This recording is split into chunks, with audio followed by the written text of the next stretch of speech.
Hey, good morning everyone. Welcome to episode number 11 of KaTALK Mo si Doc.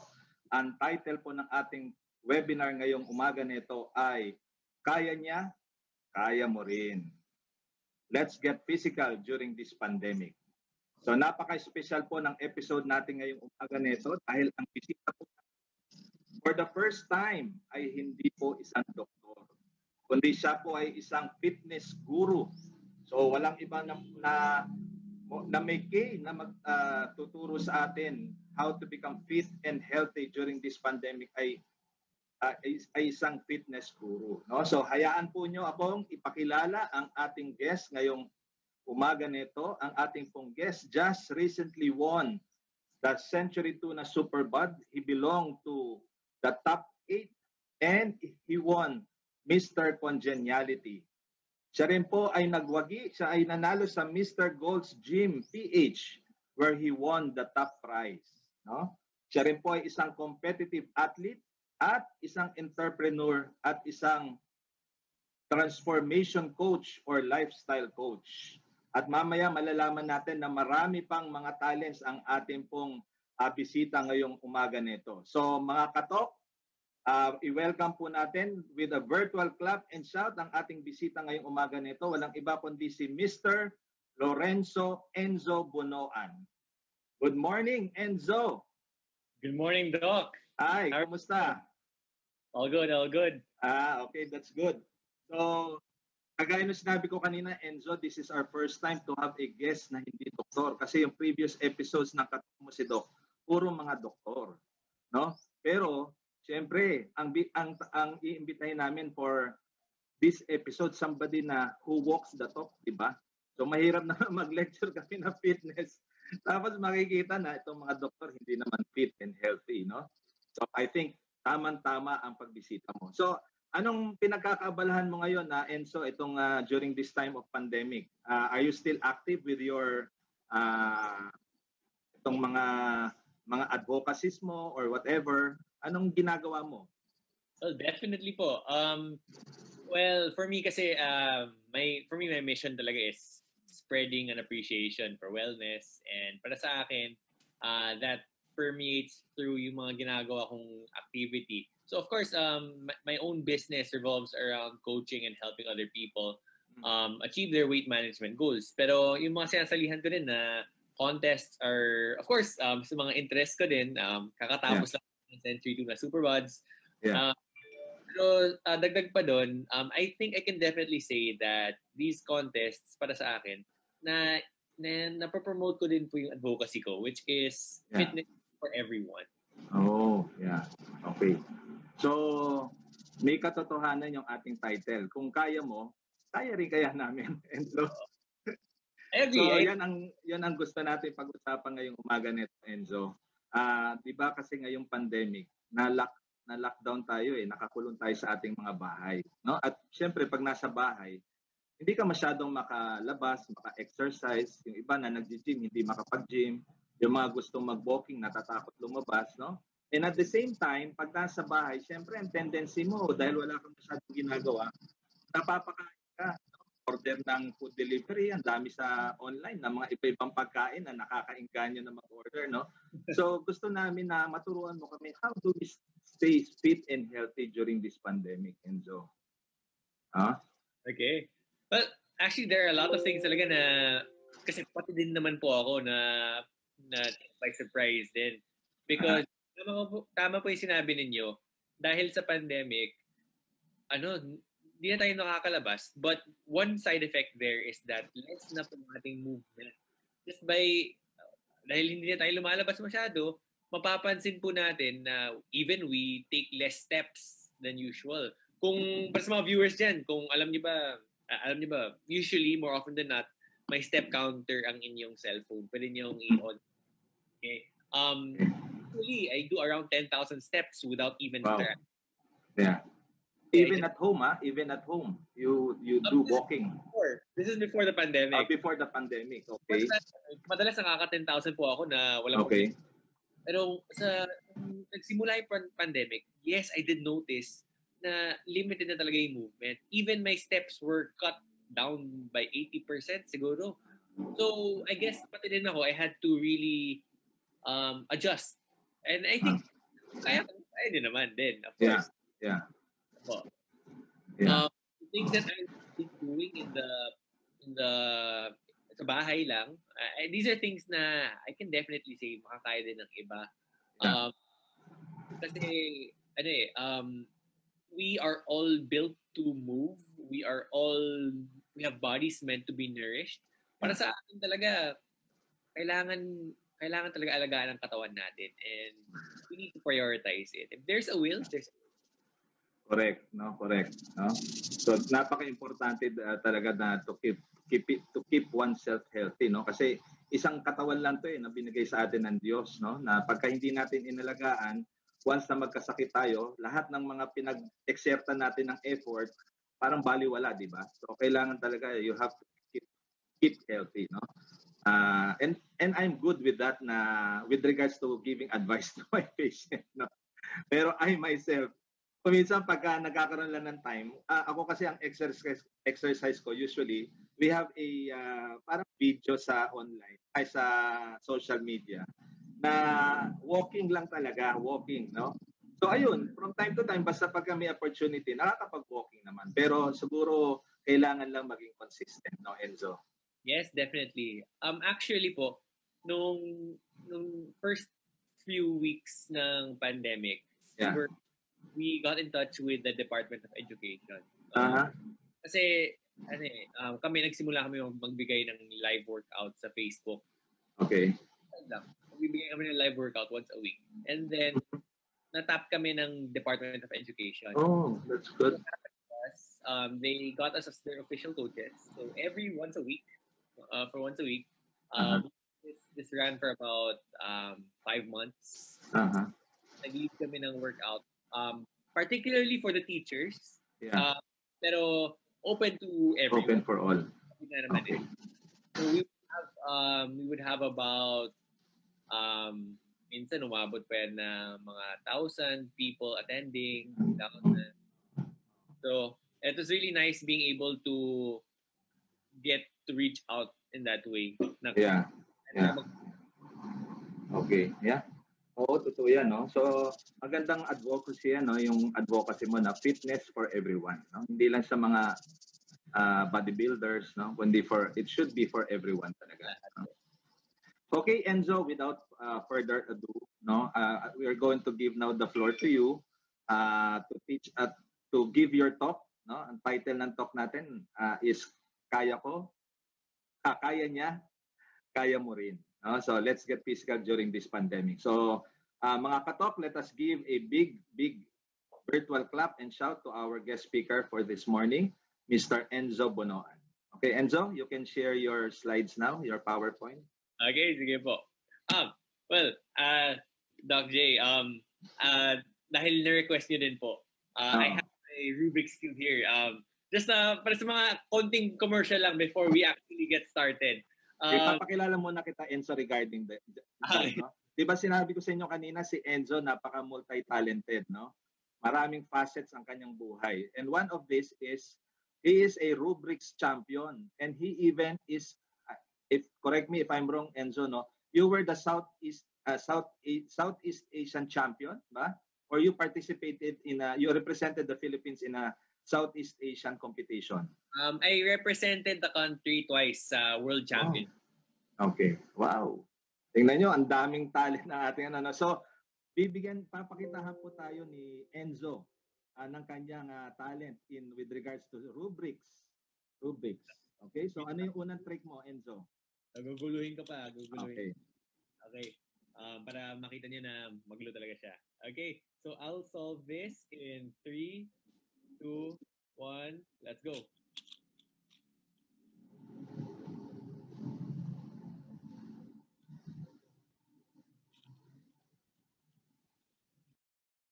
Boom. Wow. Nice. Okay.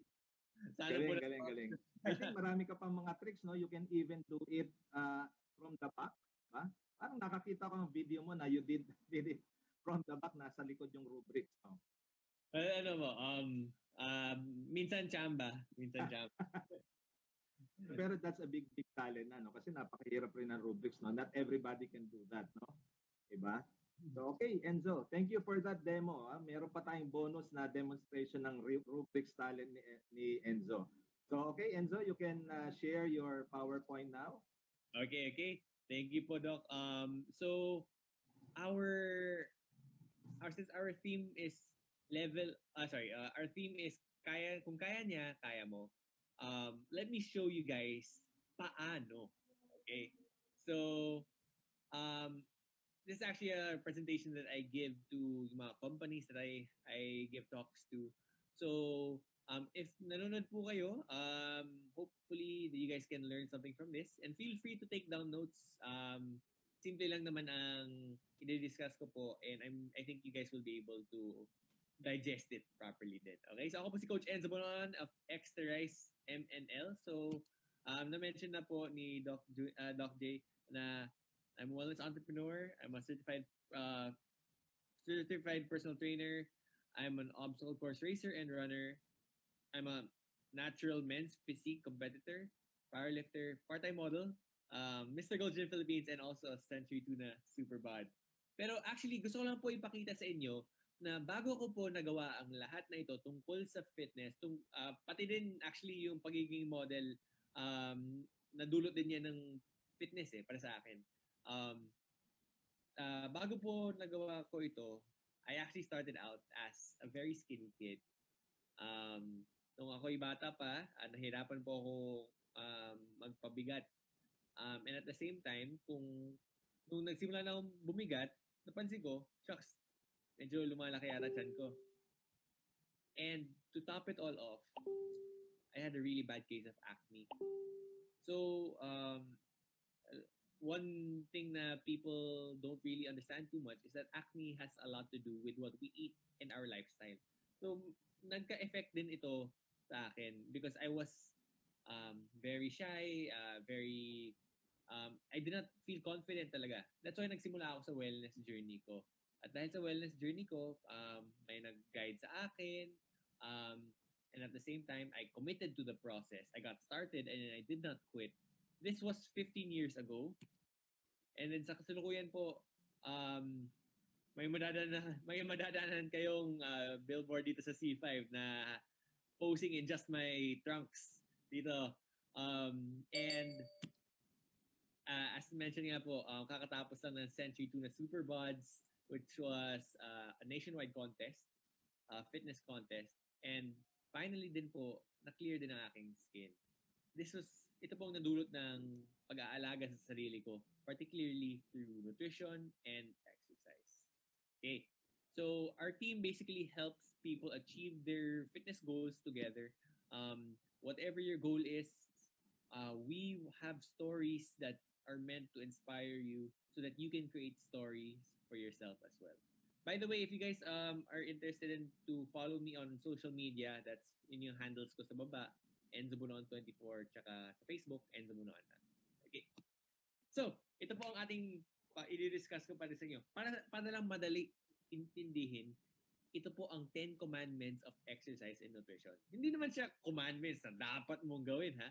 Pero, these are things na masasabi ko na kung lalahatin ko na po ang kailangan gawin ng tao or ang mga health tips na maibibigay ko, these are actually the condensed ones. So these are very simple and I think that you guys will be able to appreciate them.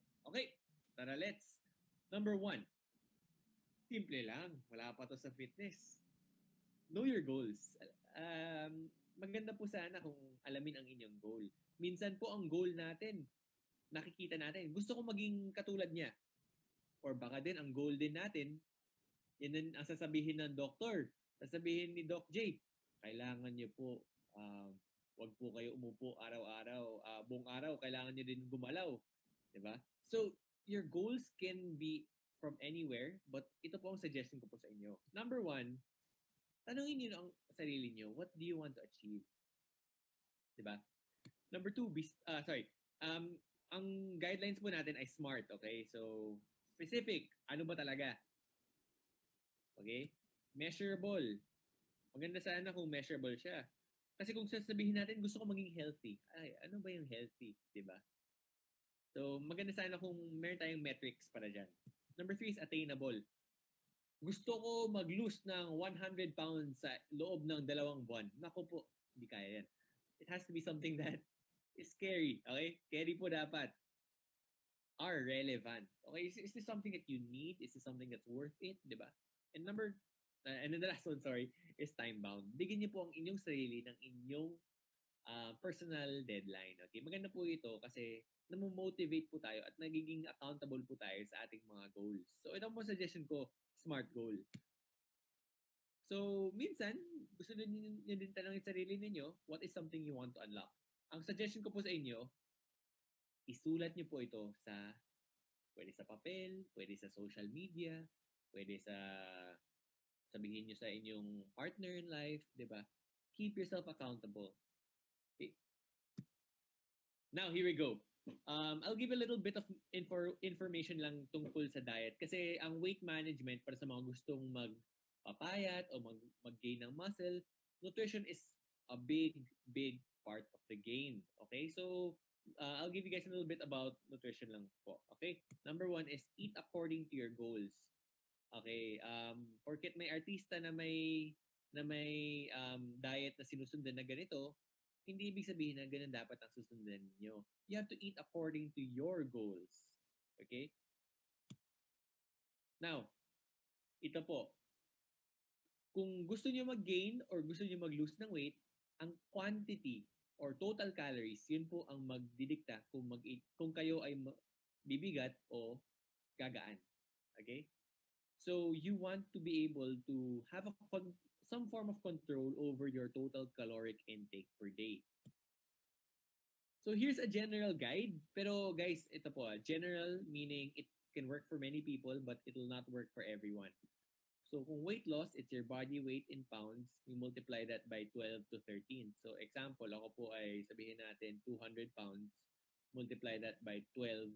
That is 240. 2,400 calories. There you go. 2,400, that's about how many calories I should be eating or I could be eating if I want to lose weight. So parang ganun lang po. There are calculators online. You can also, of course, approach a nutritionist or dietitian to help you with your own nutrition plans. Okay? To help you figure out how many calories yung kailangan yung kainin. Okay? So I hope you guys write it down. Commandment number 2 is calories. Commandment number 3 is include protein in each meal. Ang protein po, ito po ay isa sa 3 mga macronutrient. Kailangan po natin ng protein kasi tayo po mismo, gawa din tayo ng protina. Gawa din po tayo sa protina. Okay? So we need protein in a good amount every single day. Okay? So protein is our priority. If you ask me, protein is our priority. Okay? So ibig sabihin lang nito, kung may meal po tayo, lagyan nyo ng protein. So, tatanungin ko po sa mga viewers, ang pandesal at kape, meal na ba yan? Ang pandesal, carbohydrates. Ang kape, halos 0 calories naman yan. Mga 5 calories lang.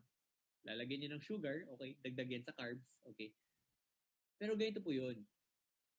Maganda po sana kung may dagdag kayong protein. So, yung makikita nyo yung litrato dito, yan yung mga klaseng protein. So, meron tayong isda, meron po tayong manok, meron po tayong baboy, baka, itlog, pati mga nuts. Yan po yung mga klase ng protein. Na suggestion ko po, ilagay ninyo sa bawat meal ninyo. Okay? So, protein helps with muscle repair. That's why we want it there. It also helps us feel fuller. Sa mga gustong mag-lose ng weight, importante po ang protein. Tapos, ang maganda din sa protein, madalas may kasama ng mga naturally occurring fats. Okay? So, naturally occurring fats, ito yung mga fats din na kailangan natin sa katawan natin para sa diet natin. And, ang maganda sa protein, may kasama na siya. Now, sometimes may mga food na masyadong madaming fat. Let's try to manage our fat intake by going for leaner sources. So, example, sabihin po natin yung sa baboy, 'di ba? May mga part ng lean na pork, pero may mga part din na puro taba lang. um, you may want to have more of the lean rather puro bacon lang, 'di ba? Pork belly, 'di ba? Number 5, include a portion of protein in each meal to make sure you get enough. May mga tao po, ako po minsan, okay, sige po, fine, madalas, binibilang ko po ang total gram na intake ng protein ko araw-araw. Nilalagay ko lang sa calculator ko. Minsan, may mga tao naglalagay din sa isang cellphone app or nilagay sa notebook, pwede din. Pero kung hindi po kayo ang tipong gustong mag-track, okay? Kung ayaw nyo magbilang, pwede po ninyo gawin ito. Para alam ninyo na sapat ang inyong protein intake, include a portion of protein in each meal to make sure you get enough. How much is one portion? As big as your palm. As big as your palm. Yan yung generally recommended portion size. So example, yun isang burger patty. Okay, ganun, di ba? And ito po, importante po ito, get protein from a variety of sources. Okay? Variety is very important when it comes to our diet. Kung isa lang kinakain natin na protein source for the rest of our lives, posible po magkaroon tayo ng nutrient deficiency, and that's something that we do not want. Okay? Tip number 4 is get 5 to 7 servings of fruits and vegetables every day. So tatanungin ko ngayon sa mga viewers, okay, let's be honest. Do we get 5 to 7 servings of fruits and vegetables every day? If yes, that's great. If no, then you may want to add more fruits and vegetables into your diet.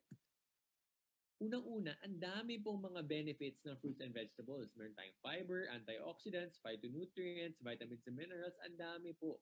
At kagaya lang po ng sinabi ko sa protein, medyo mahirap po kung isang klaseng prutas o gulay lang ang kinakain natin. Kailangan po paiba-iba.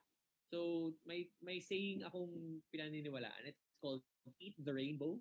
Napapansin po ninyo ang prutas, maraming kulay. Okay?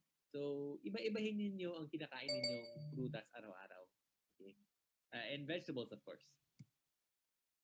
Fruits and vegetables can act as low-calorie snacks, helps us feel fuller, and of course, as I said, eat a wide variety of these.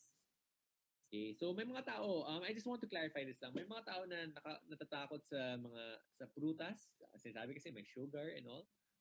Actually, fruits do come with sugar. It's called fructose.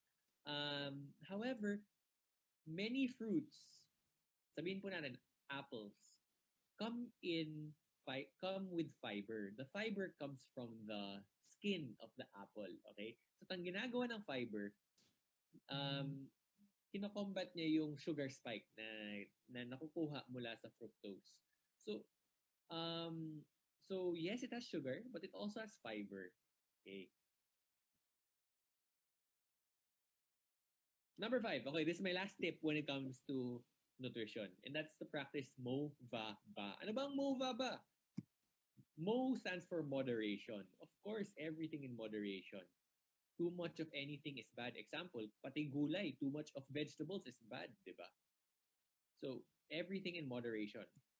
Va stands for variety. Gusto po natin kumain ng napakadaming pagkain.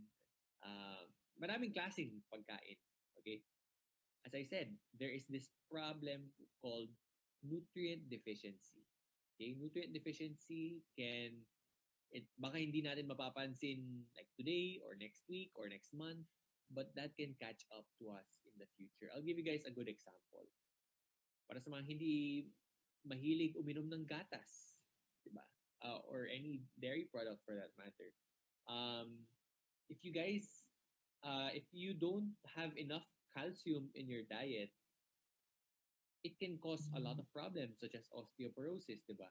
So, yung mahirap dito, baka hindi natin yan napapansin habang bata pa lang tayo. But when we get older, ayun na, mag-reveal na siya. So what we want to do is get a wide variety of food in our diet. And lastly, balance. Everything in balance po. Pati din yung mga junk foods na ini-enjoy ko. Kagabi lang, I just had a pint of ice cream.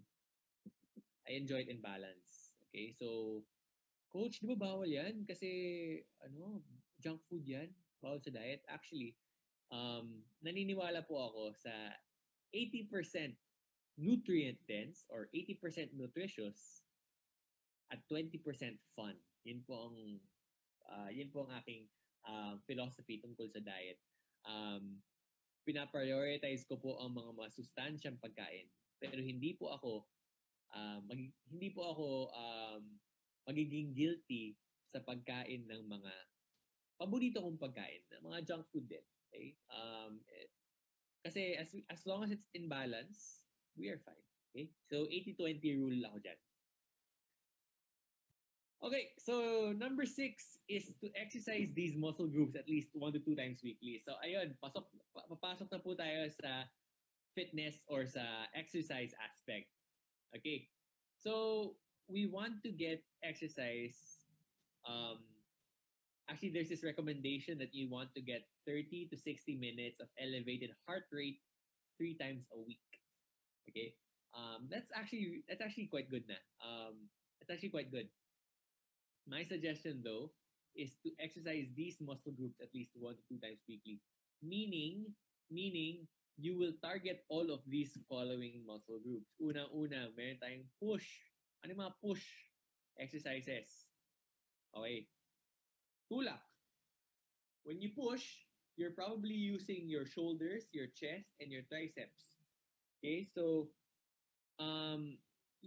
when you push, you are perhaps doing a push-up or a dip, okay? Or a shoulder press, diba? These are your pushing muscles and you want to train them. The next one is the pull. Of course, kung may push, meron ding pull. Balancing up po, diba? So ano po yung mga pull exercises? These are exercises that will train your back muscles. So maraming muscles po sa likod natin. We have our rear shoulders and we also have our biceps sa braso natin. Okay, so it's very important to train the pull muscles. Now, lalo na sa home exercises, madalas po may mga tao na walang mga pull-up bar sa bahay or pwede mag-pull-ups pero hindi pa kaya mag-pull-ups kaya hindi lang ginagawa. Ganito po yun. Madalas kapag sa mga home workout, push-up ang pinapakita. Pero kailangan po, for every push, we need a pull. We need to balance it out. Okay, so there are many ways to be able to do pulling exercises. Kung hindi pa kaya mag-pull up, meron po tayong mga pull-up progression para sa mga beginners. At pwede din po gumamit ng mga iba't ibang bagay sa bahay para mag-pull up. So may papakita na po ako sa inyo. Ako po kasi wala po akong pull-up bar sa bahay. As in like yung natural lang. So, bumili lang po ako. Nung nagsimula na ang quarantine, alam ko kailangan ko mag-pull-ups. So, nung nagsimula ang quarantine, naghanap na ako ng second-hand pull-up bar. So, ito yung ginagamit ko. It's a second-hand pull-up bar. But it works really well. So, I've been using this for this whole quarantine.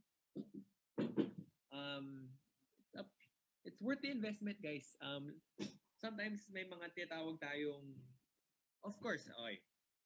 Tatanungin niyo ako, Coach, pwede ba mag-workout na walang equipment? Yes, pwede. Pero may mga advantages talaga ng pagkakaroon ng equipment.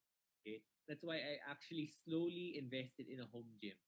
I slowly invested in a home gym just because yun yung mga goals na. May mga goals ako na medyo nagre-require din ng home gym. If it's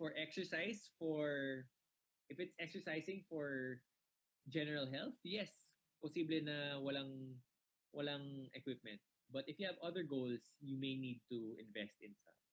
Okay, ano ba yung mga kailangan? Di ba may push tayo, mayroon tayong pull, mayroon tayong legs. Importante din po ang legs. May mga lalaki po ayaw mag-workout ng legs. Kasi akala nila kailangan lang i-workout ang biceps, ang chest. Okay, aminin ko, dati po ganun ako mag-isip. Ngayon, I get to work out my legs twice a week. Okay, so ano pa mga leg muscles? Yung quadriceps, your hamstrings, your glute muscles, your calf muscles, okay? So these are important. So how do you exercise your legs? Meron po tayong mga squats, lunges, um, meron po tayong mga hip thrust or glute bridge, okay? Calf press. Marami pong exercises that you can train for legs, okay?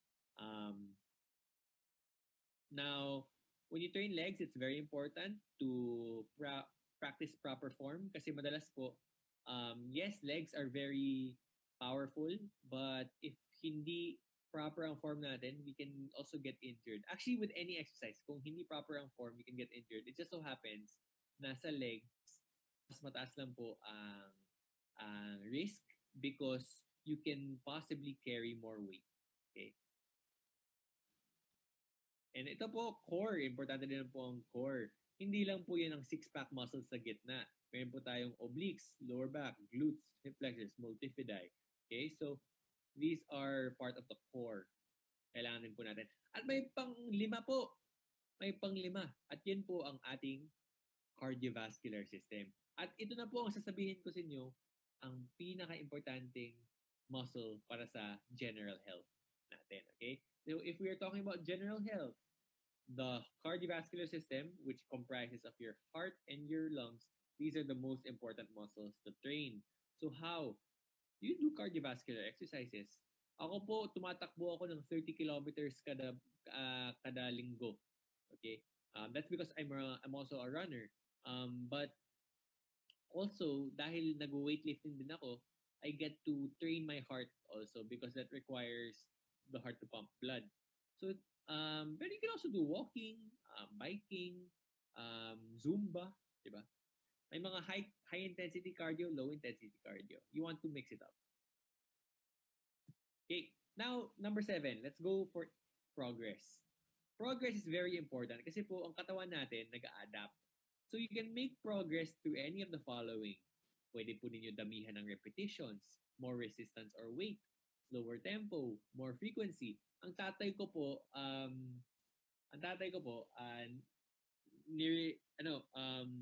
he bought himself a smartwatch like mine. This is actually it's more of a fitness tracker. So he bought one also for himself at yun na nagkaroon siya ng motivation to start running. So ang ginagawa niyang progression based sa kanyang effort. So if he knows na masyadong madali na yung exercise, tatagalan pa niya or bibilisan niya ang kanyang pace. Okay, so these are ways that you can improve your performance while exercising. Number 2 is progress will improve your fitness and it also forces the body to adapt. Sino po dito gusto magmukhang atleta? Diba? Sino po dito gusto magmukhang atleta? You also have to train like an athlete. Okay? So that's progress. Now we have form and safety, number 8. Okay. So form and safety are very important. Masasabi ko po ito, isa na po ito sa mga pinaka-importante na bagay. Bakit? Kasi po, you can make faster progress with good form. Okay? You can make faster progress with good form. If you do not know how to do proper form, I suggest we're asking the help of a personal trainer. A personal trainer can help you fix your form, and these are good habits that you need to practice as early as now. Kasi po, kung meron tayong bad habits at bigla dinadagdagan nyo ng weights, di ba? That's something that can lead to injury, and you don't want that. Kasi po, kung ma-injure tayo, hindi tayo makakapag-exercise. Tama? Okay? So, in order for us to continue with progress, kailangan po natin iwasan ang injury. So, proper form and safety will help with that. Number 9, track down or note down your progress. So, marami pong paraan para mag-note down ang progress. You want to do this because you want to make sure you're getting closer to your goal. Guys, the lifestyle, yes, the journey is the goal. Pero you also want to reach your concrete goal. Kasi po, you can admit it, di ba? If you're not seeing results, if you're not making progress, it can actually be very demotivating. So, ang suggestion ko po sa inyo, make sure you're getting closer to your goal. Track it down. Reassess from there. Kung nagkakaroon kayo ng plateau, kung hindi ninyo nakukuha ang results na gusto ninyo, maybe you have to sit down again and go back to the drawing board, di ba? All right. So we are just about done.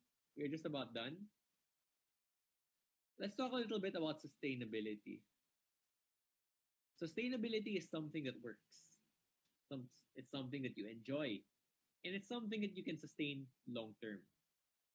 So kung tatanungin ninyo ako, Coach, ano ba ang best diet?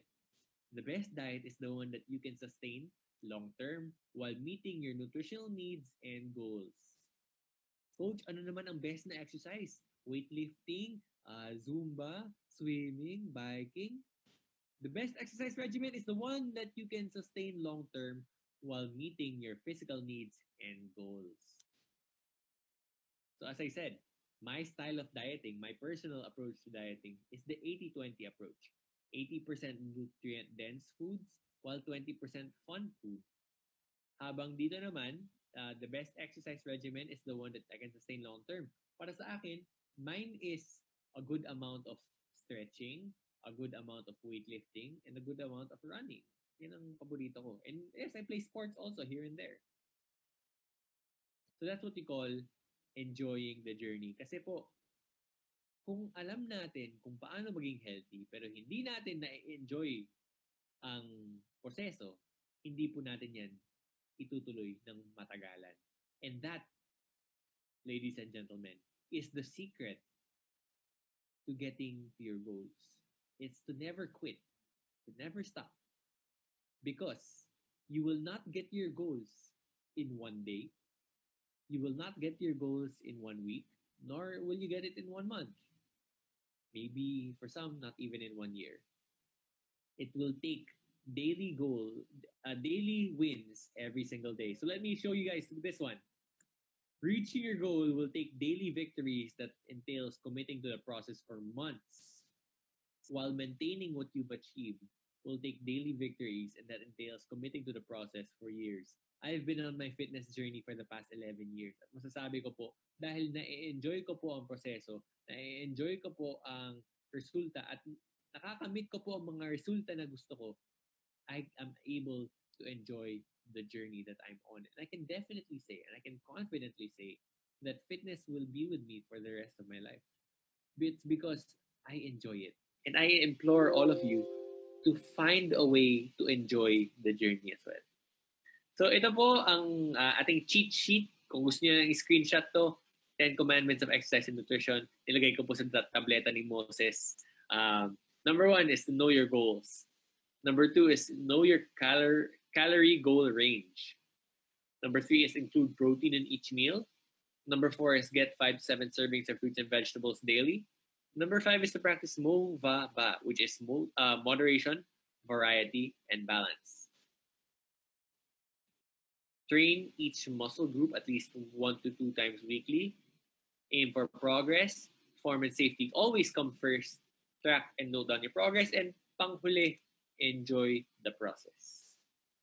I'll give you guys 5 seconds to screenshot. 5, 4, 3, 2, and 1. Okay, so these are the tips that we just went through. I'll just leave you guys with this one quote. Take care of your body. It's the only place you have to live. By Jim Rohn. Thank you so much.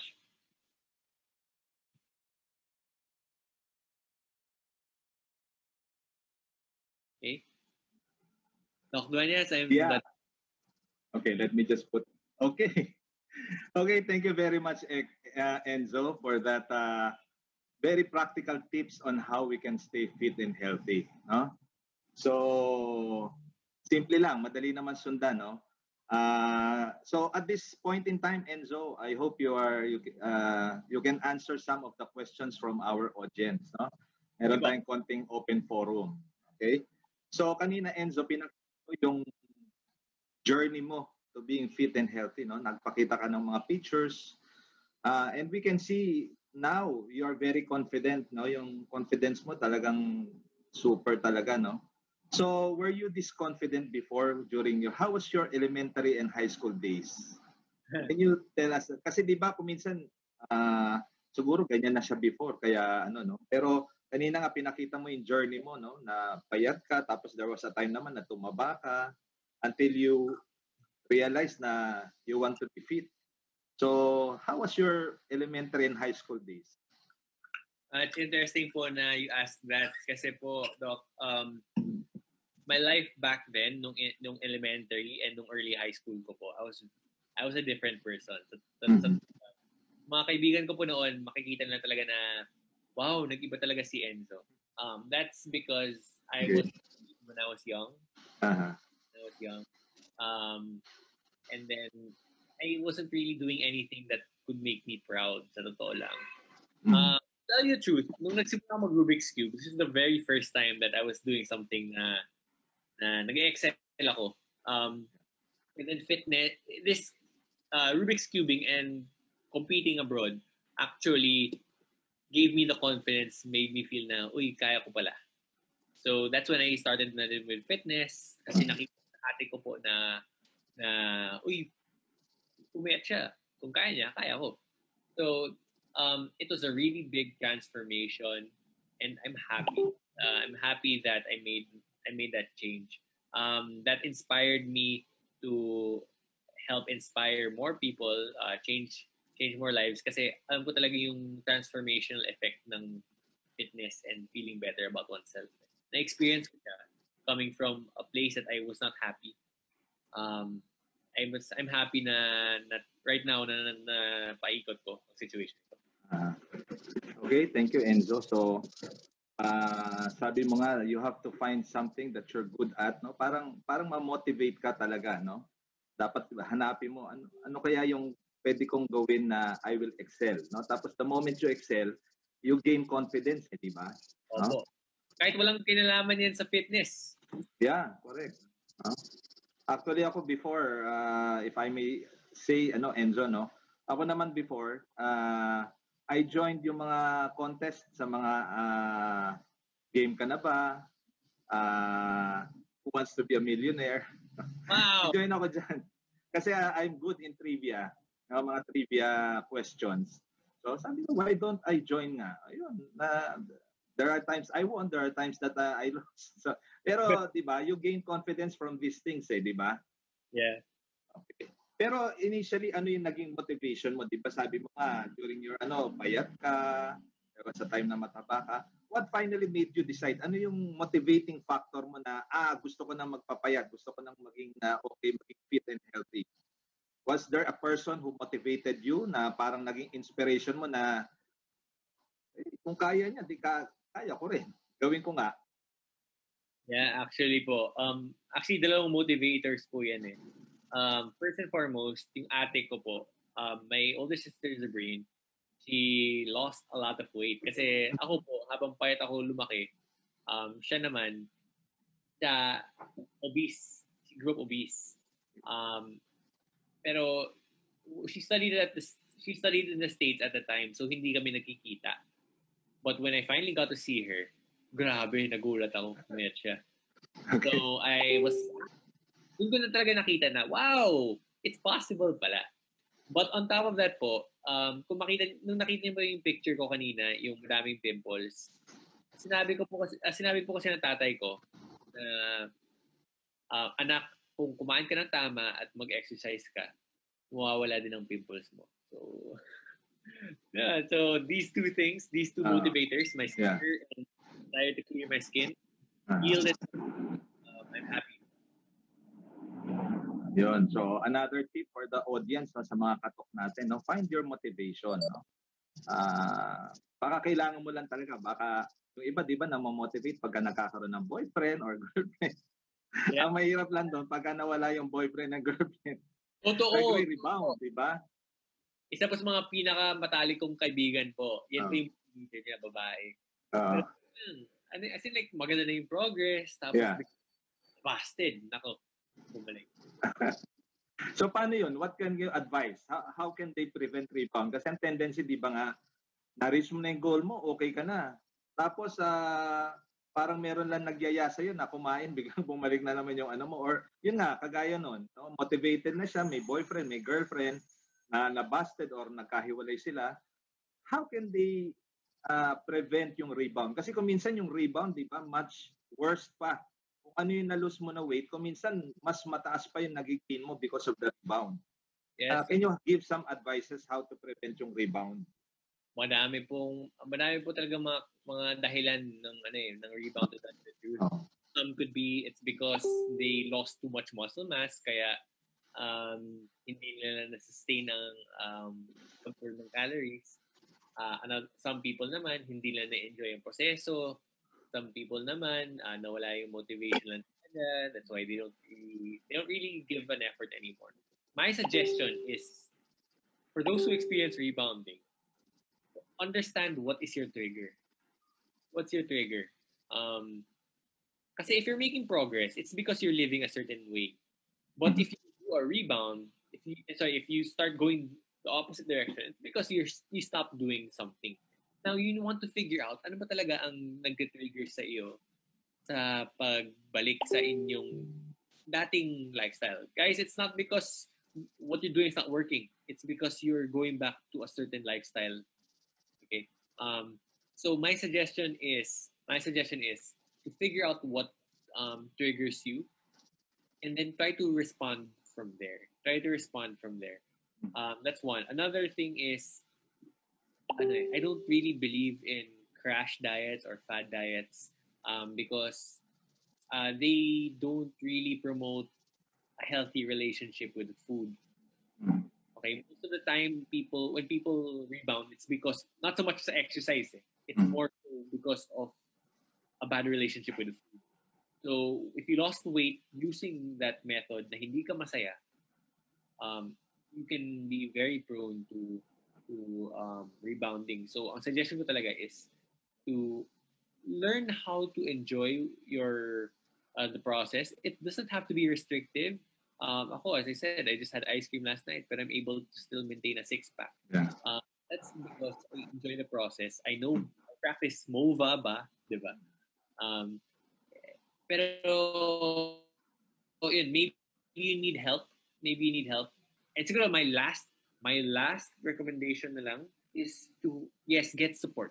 It could be from a friend, it could be from a coach, it could be from a coach.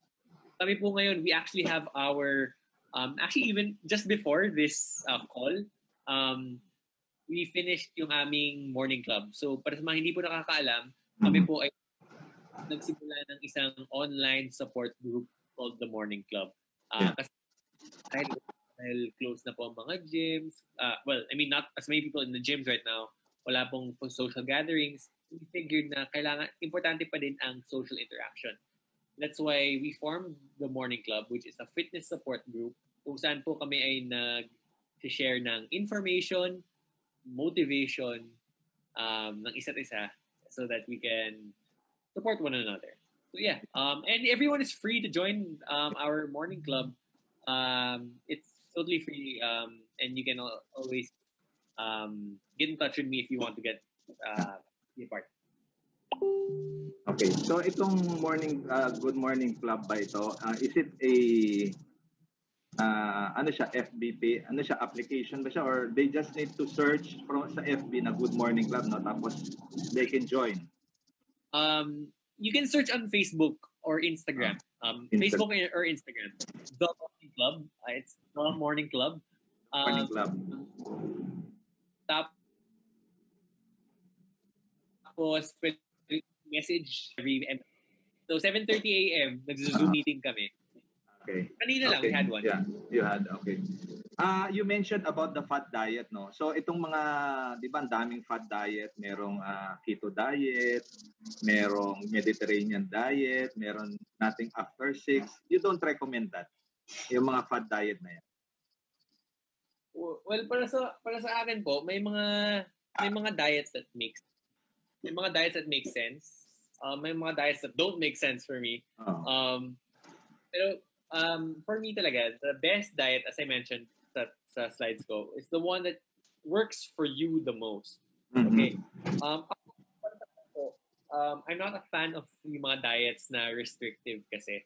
Restrictive in a sense na bawal. Yeah. So example, intermittent fasting, Ako, I do intermittent fasting sometimes, but it's not by choice. It's by, it's not that I praise intermittent fasting, I swear by it. It's because wala lang akong time sa umaga. So, kumain na ako ng lunch. Ayun, Okay. intermittent fasting. Intermittent. But, ayoko po yung restricted ako. Yung sasabihin na, bawal ka kumain sa umaga at bawal ka kumain ng pagkatapos ng 8 p.m. That's something that I don't. I also don't like bawal ang carbohydrates. Nako, Pinoy tayo. We love rice. We love our breads. We love our sweets, di ba? Anything that restricts me is something that I don't find long term. Yeah. And anything that's not long term is far from the best diet that I would recommend for anyone. However, I would just like to make a quick disclaimer lang.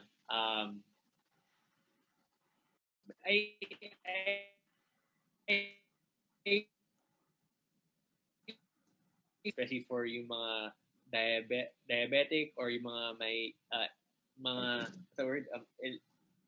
Epilepsy, mga epileptic. I've heard studies on those, which is of course a medical case now, which I have no business with na. Yes, if that's what your doctor recommends, go for it. Go for it. Yeah. But if we're talking about regular weight management at wala kang medical condition, I would definitely say that if keto is something that you can do for the rest of your life, hey, sige. Pero yun, adherence for me is the most important factor. Along with basic science na healthy ba to o hindi. My style of dieting is of course following certain nutritional basics such as getting the right amount of macronutrients, all protein, carbs, and fats. Getting the right amount of micronutrients, fiber, rest also. Yeah.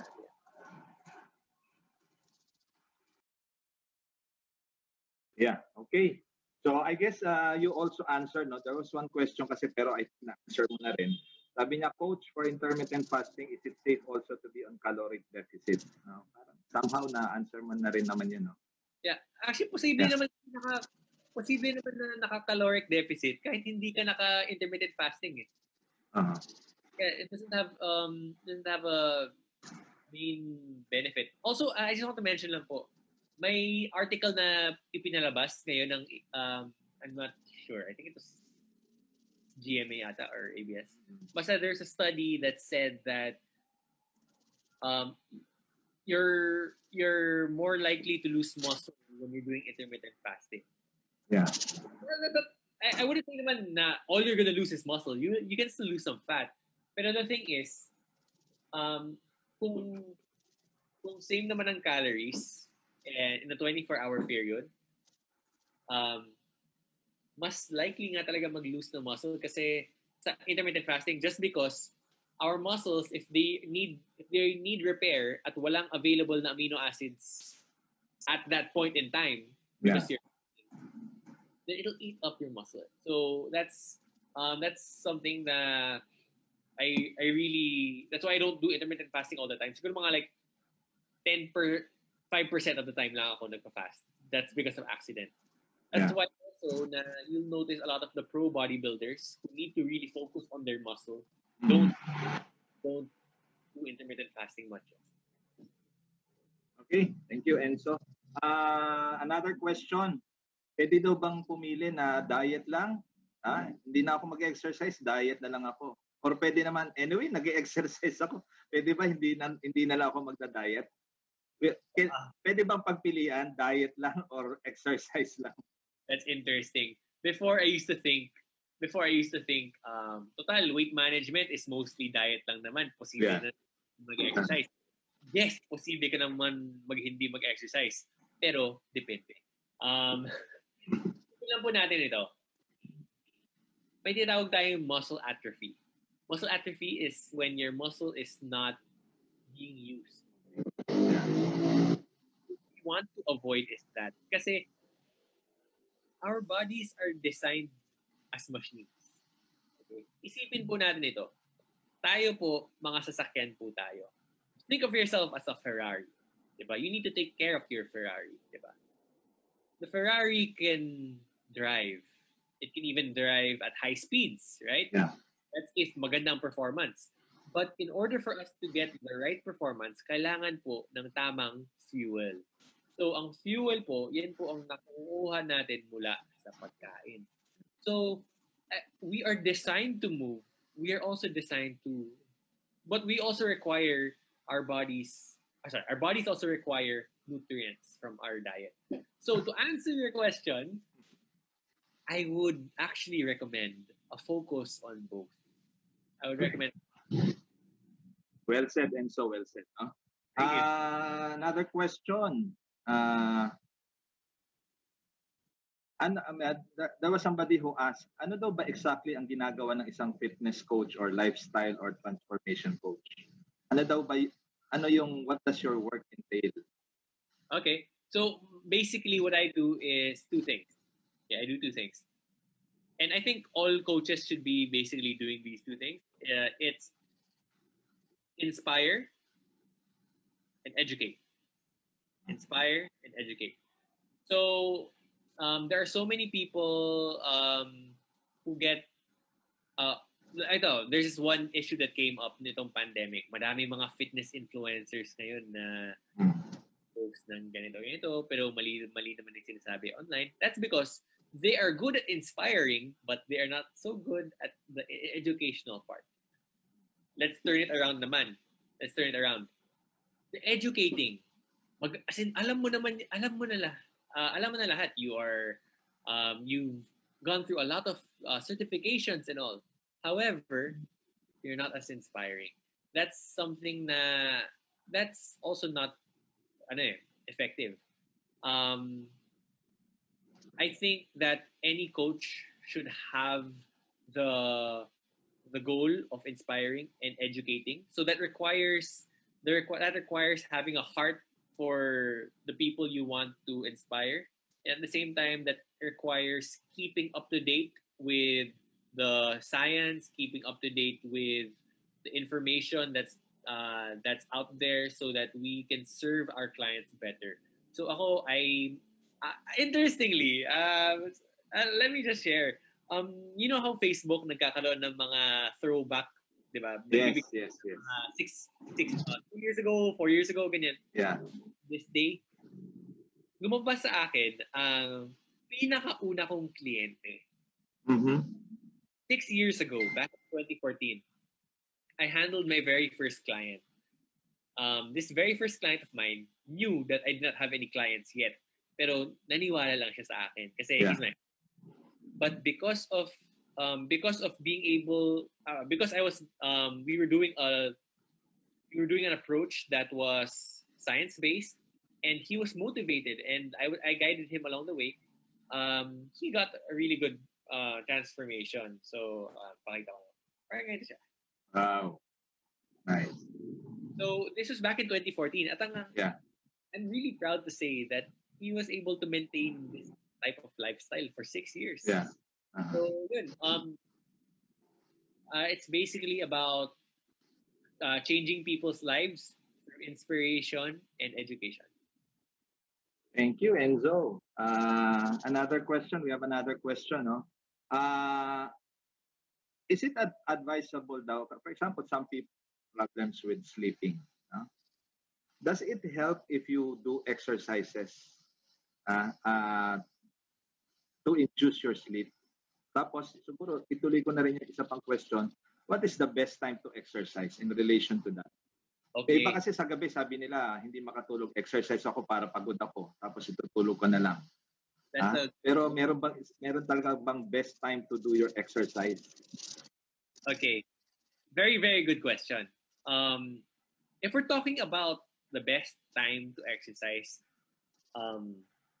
without talking about sleep, anytime that you can do it consistently is fine. Okay? May mga researches po na nagpapakita na we have actually our strongest output towards the later part of the day. So, towards the evening na. Yun ang malakas na nating output. However, if we keep consistently training in the morning, mawawala ang diferensya. So, morning workouts can still be as effective as evening workouts when done consistently. Now, what time do I exercise? I exercise mostly, but I work out twice a day. Kasi I do running and weightlifting kasi.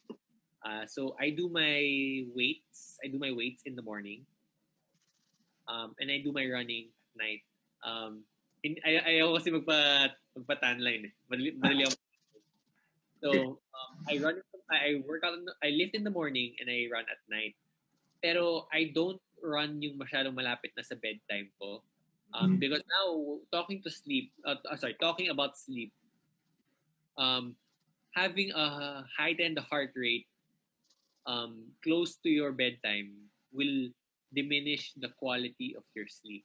So actually, I have a tracker ako dito which shows me the quality of my sleep. I knew this from theory. But when I started wearing my tracker, nakita ko talaga na dictate kasi ano yung quality ng sleep ko. If I have deep sleep, REM, or light sleep, di ba? Yeah. So, for me na let's say I work out 1 hour before I sleep, ang pangit ng quality ng sleep ko po eh. So, I would not recommend working out too close to your bedtime. In a nutshell.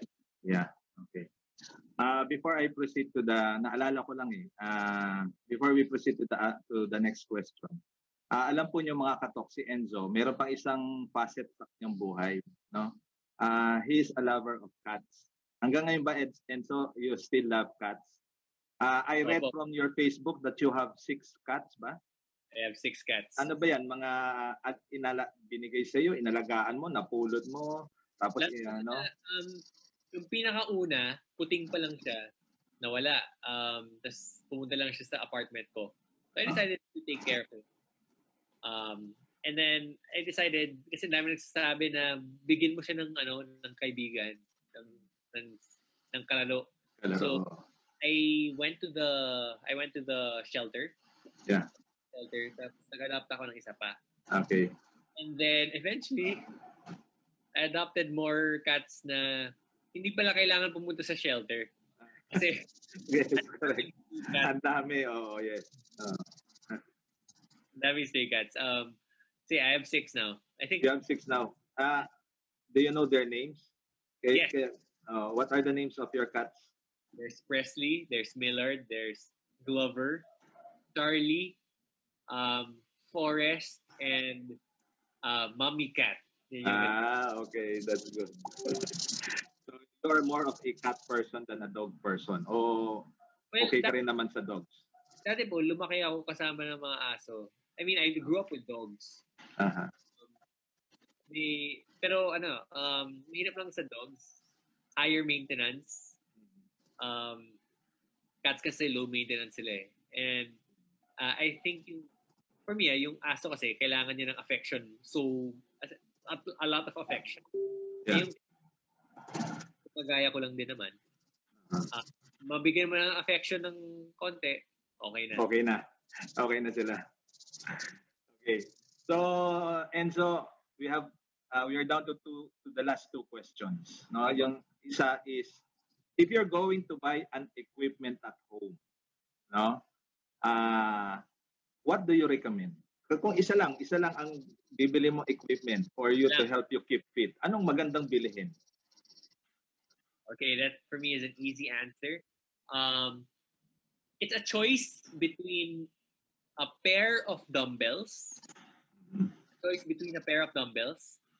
or resistance band.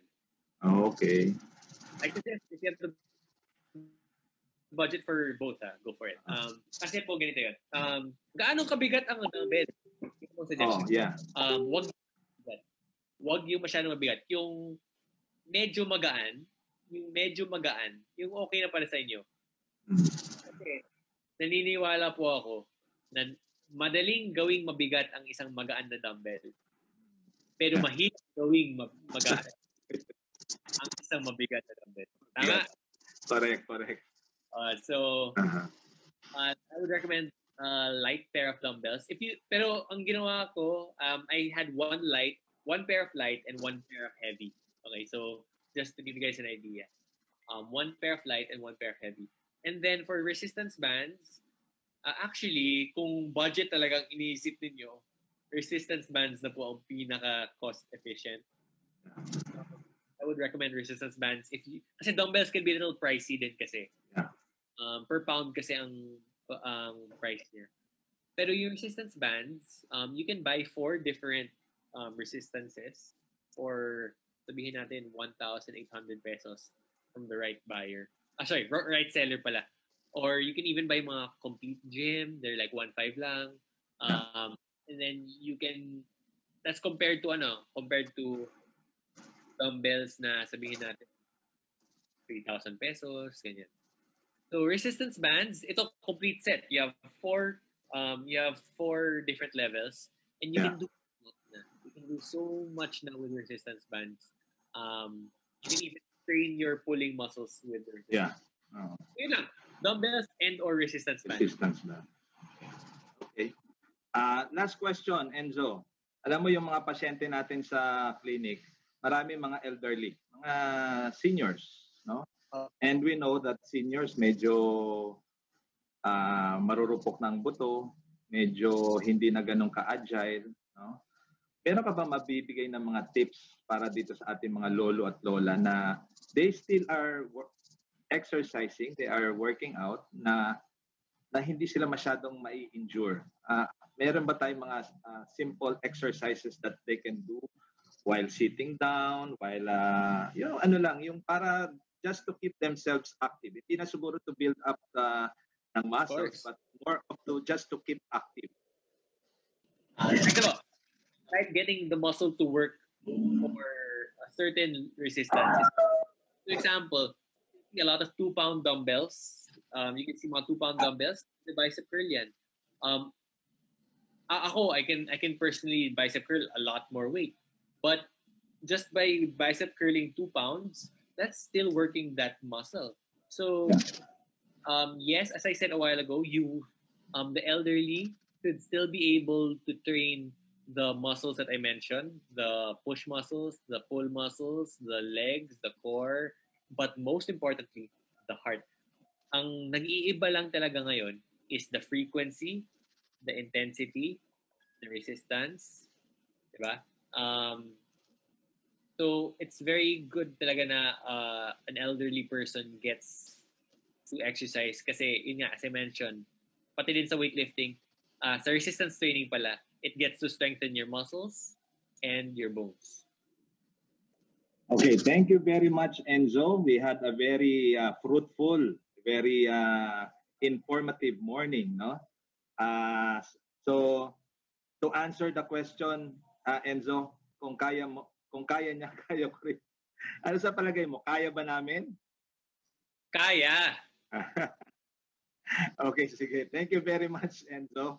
So thank you very much for sharing your time and your expertise, Enzo. No? So just before we end this webinar, I will now give you the floor to siguro say your last final words and final messages, and then probably give tell us kung how can they contact you, yung mga Facebook account mo or whatever, kung meron kang mga advocacies, mga social media account, mga clubs, no? Probably can promote that again.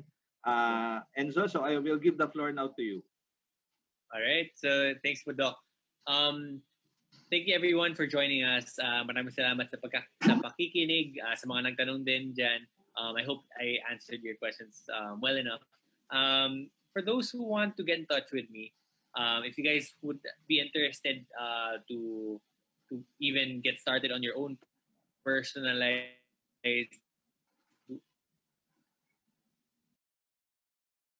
and I'm on Instagram. Sa Instagram,